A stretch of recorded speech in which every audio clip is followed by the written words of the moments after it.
interviews have you done with Fidel Castro? Two. Two. This was the major one. And then we traveled with him. He took us through the mountains where he had been a guerrilla.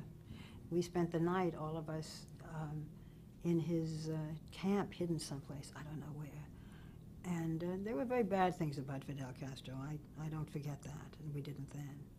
But I remembered I'm skipping around, but we had an amusing moment because when we went through the mountains, he was driving, and there were fjords. They had hoped that this would be a tourist area. They were going to build it up, and of course it never happened. And we would drive up and down, and he would be smoking that cigar and blowing it in my face with his gun on the floor.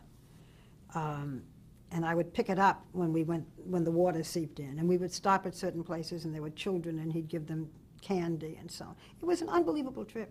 And when we went to this hideaway, he gave a dinner for us, and he had Algerian wine, I remember, and a suckling pig and so on. And we did some toasts. And he said, he was joking. He said, you should pay me. And we said, what will we pay you for? He said, well, pay me as a guest. We said, you're so long-winded. Because, by the way, our interview had been, when we were in Havana, 3.5 hours, which they played again and again and again on Cuban television, editing out the questions about prisoners and torture and so on. That wasn't it. And he said, oh, well, then you can pay me as a director. We said, you're a lousy director. You know, and we would tease him. And finally he said, well, what do you think? And we said, we'll pay you as a driver. You're a mediocre driver, we'll give you $5, and we all signed it. Okay, that's the funny part of it. But in terms of it being, in that sense, a very important interview, it was. And by the way, it came in second in the ratings. I think it was beaten by Goma Pyle or something.